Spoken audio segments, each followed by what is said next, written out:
Hello student, आज हम पढ़ेंगे प्रश्नावली 2A का गणित। ये कक्षा 8 का गणित है। प्रश्नावली 2A का गणित जो है 1 से 4 तक का सवाल मैंने पिछले वीडियो में आपको बता दिया था। इस वीडियो में हम इसके आगे का सवाल पढ़ेंगे, जिसमें प्रश्न नंबर 5 देख रहे हैं। कर बिना वास्तविक योग के निम्नलिखित का योगफल ज्ञात कीजिए। यहाँ पर आप नीचे देख रहे हैं 1, धन 3, धन 5, धन 7, धन 9, धन 11, धन 13, धन 15, धन 17। इसका हमें वास्तविक योग नहीं करना है। जिस तरह से हम जोड़ते हैं हाथ से लेकर के या जैसे भी जोड़ते हैं वैसे नहीं जोड़ना है, साधारण तरीके से जैसे हम जोड़ते हैं। हमें यहाँ पे दूसरे गुण का प्रयोग करना है। तो बच्चों, मैं आपको बता दूं, यदि इस प्रकार की संख्याएं हो, विषम संख्याएं, जी हाँ, यहाँ पे आप देख सकते हैं 1, 3, 5, 7 सभी संख्याएं क्या है, विषम संख्याएं हैं, और वो भी क्रमागत यानी एक के बाद जो विषम संख्या आनी चाहिए वही आए। जैसे 1 के बाद कौन सी विषम संख्या आती है, 3, 3 के बाद कौन सी विषम संख्या आती है, 5। जैसे कि अगर यहाँ पे किसी संख्या में, जैसे यहाँ पे दे दिया जाए 1 के बाद सीधे अगर हम 7 दे दें, 7 भी एक विषम संख्या है, तो ये क्रमागत विषम संख्या नहीं कहलाएगी। क्रमागत विषम संख्या तभी कहलाएगी जब उसके बीच का अंतर 2 हो। तो ये संख्याएं सभी विषम हैं और वो भी क्रमागत। तो इनका योग ज्ञात करने के लिए हम करते क्या है, हम इन्हें गिन लेते हैं। ये कितनी बार आई हैं इस योग में, इन्हें हम क्या करेंगे, गिन लेंगे, और गिनने के बाद हम उस संख्या का वर्ग कर देंगे। तो चलिए यहाँ पे गिनते हैं 1, 2, 3, 4, 5, 6, 7, 8 और ये 9, यानी यहाँ तक 9 संख्याएं हैं। हम यहाँ पे क्या करेंगे, योग निकालने के लिए हम 9 का वर्ग कर देंगे। क्या कर देंगे, 9 का वर्ग कर देंगे। जितनी बार ये आए रहेंगे यहाँ पे विषम संख्याएं, उतने का हम वर्ग कर देंगे। तो 9 का वर्ग कर देंगे, हो जाएगा 9 गुणे 9। 9 पे घात 2 है, इसको हम वर्ग बोलते हैं, और 2 घात है तो इसको 2 बार हम गुणे के रूप में लिख देंगे और गुणा कर देंगे। 9 9 हो जाएगा 81। यही हमारा योगफल हो जाएगा। इस प्रकार से आप किसी भी विषम संख्याओं का योग कर सकते हैं। आपको जोड़ने की आवश्यकता नहीं होगी। यदि वो संख्या 1 से शुरू होती है तो आप उन सभी को गिन लेंगे और गिनने के बाद उसका वर्ग कर देंगे तो आ जाएगा। इसमें एक प्रश्न और दिया है ख, उसे आप करेंगे, सभी संख्याओं को गिनेंगे, और मान लीजिए यदि गिनने के बाद वो 11 बार आती हैं तो 11 का वर्ग कर देंगे यहाँ पे 9 की जगह पे। अगर वहां पे अगर वे संख्याएं गिनने पे 12 आती हैं तो 12 का वर्ग कर देंगे, और जितना आएगा आप लिख देंगे। प्रश्न नंबर 6 है, कर यदि m बराबर 8 हो तो इसके पाइथागोरीय त्रिक ज्ञात कीजिए। यहाँ पे प्रश्न नंबर 6 है, कर कि यदि m बराबर 8 हो तो इसका पाइथागोरीय त्रिक।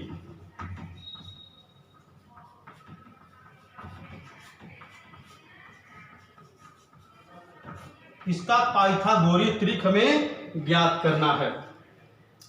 तो यहाँ पे क्या करेंगे, पाइथागोरियन त्रिक। तो यहाँ पे हम क्या करेंगे, जो ये 8 है इसको हम इस फार्मूले पे लिखेंगे। फार्मूला होता है यहाँ पे पाइथागोरियन त्रिक का,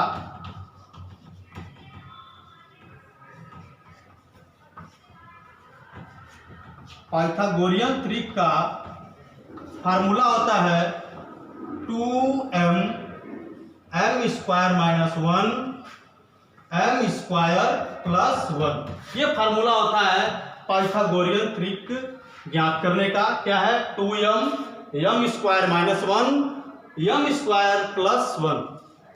अब क्या करेंगे, m यहाँ पे जो देख रहे हैं m बराबर 8, इस मान को इस m के जगह पर हम लिख देंगे।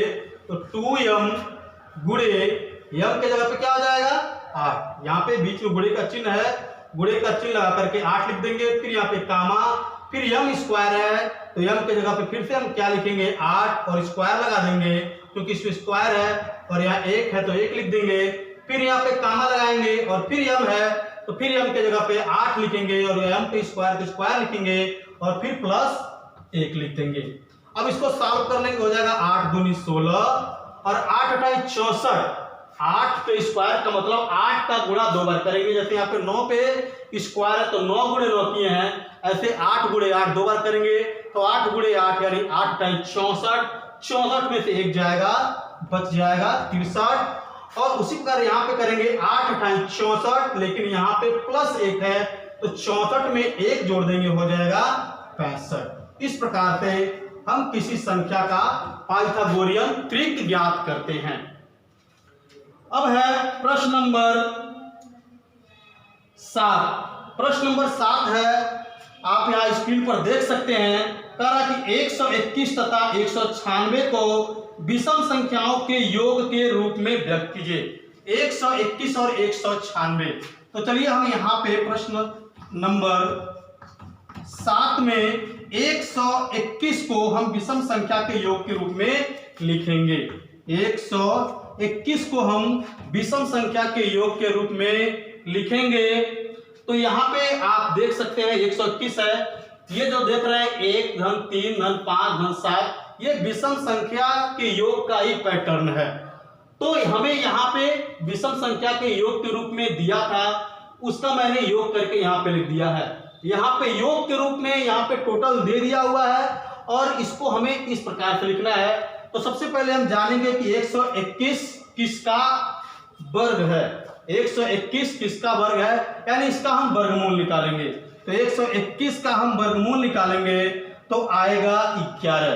121 का वर्गमूल निकालेंगे तो आएगा 121 का वर्गमूल निकालेंगे तो आएगा 11। वर्गमूल निकालने के लिए इसको कड़ी में लिख लेते हैं, यहाँ पे आएगा 11। यानी हम 121 को योग के रूप में लिखने के लिए हम क्या करेंगे, 11 बार विषम संख्याओं को लिखेंगे। 1 2 3 4 5 6 7 8 9 10 और ये 11। आप देख सकते हैं 121 का मैंने क्या निकाला है, वर्गमूल। वर्गमूल आप वैसे ही निकालेंगे जैसे आपको बताया गया है। आप 121 का क्या करेंगे, गुणनखंड करेंगे। आप यहां देख सकते हैं 121 का गुणनखंड करेंगे तो ये 2 से 3 से 5 से 7 से नहीं कटेगा। जब आप चेक करेंगे तो इसे आप सीधे 11 से ही काटेंगे। तो 11 करने 11, 12 कटेगा एक बार में, 11 करने 11 और 12 में 1 बच जाएगा शेषफल, जो बगल वाले 1 को दे देंगे, यानी यहाँ पे दे देंगे, बगल में रख देंगे तो ये भी 11 बन जाएगा। 11 इसे हम मन में ही मान लेंगे और इस 11 को इस 11 से काटेंगे तो फिर से एक बार में कटेगा। फिर यहाँ देख सकते हैं 11 आ गया, फिर इसको आप काट लीजिए। 11 से 11 करने 11। अब इसका क्या करते हैं, हम जोड़ा लगाते हैं ऐसे। एक जोड़ा अगर 11 है, जैसे हम यहाँ पे लिखने का तरीका यह है कि 121 बराबर कड़ी में 121 लिखेंगे जब किसी का वर्गमूल निकालेंगे तो 121 बराबर कड़ी में 11 गुणे 11, जो इसका वर्गमूल है, 11 गुणे 11 यानी कड़ी में लिखा जाएगा। और इसका जोड़ा लगाएंगे तो 11 का एक जोड़ा लगेगा तो एक जोड़ा क्या हो जाएगा, बाहर आ जाएगा। तो 11 आपका क्या हो गया, वर्गमूल। अब क्या करेंगे, 1 से हम शुरुआत करेंगे, विषम संख्या 1 से शुरुआत करेंगे और 11 बार लिखेंगे, यानी 11 विषम संख्याओं को लिख देंगे। प्रथम 11 विषम संख्याओं को आप देख सकते हैं 1 3 5 7 9, ये लगातार क्रम से आने वाली विषम संख्याएं हैं जो 11 बार हैं। आप गिन सकते हैं 1 2 3 4 5 6 7 8 9 10 11। आप इन्हें जोड़ेंगे तो इनका टोटल हो जाएगा 121। चलिए नेक्स्ट क्वेश्चन देखते हैं। नेक्स्ट क्वेश्चन भी वही है 8। आप यहाँ पे स्क्रीन पर देख सकते हैं 8 भी वही है। आप इसी तरह करेंगे। इसमें आपके साथ में एक क्वेश्चन आपके लिए छूट रहा है 196, उसका भी आप वर्गमूल निकालेंगे। और 8 में भी 225 और 576 उसका भी आप वर्गमूल निकालेंगे। और जितना वर्गमूल आएगा उतनी बार आप विषम संख्याओं को योग करके लिख देंगे। प्रश्न नंबर यहाँ पे 9 है। पूर्ण संख्याओं के गुणों का प्रयोग कर निम्नलिखित का मान ज्ञात कीजिए। आप इसे स्क्रीन पर देख सकते हैं। इनके गुणों का प्रयोग करके हम इसका मान लिखेंगे प्रश्न नंबर 9 में, जो है 64 स्क्वायर माइनस 63 स्क्वायर। एक सवाल और लिख देते हैं यहाँ पे, ख नंबर भी, ताकि आपको अच्छी तरह से समझ आ जाए। 82 का स्क्वायर माइनस 81 का स्क्वायर। आप दोनों ही संख्या में देख रहे हैं यहाँ पे, और आगे भी जो प्रश्न है उसमें भी देख रहे हैं। ये जो भी प्रश्न है इसमें एक एक का डिफरेंट है। यहाँ पे 64 है तो फिर एक कम 63 है, 82 है तो एक कम 81 है, आगे के प्रश्न में 57 है तो अगला अंक 56 है।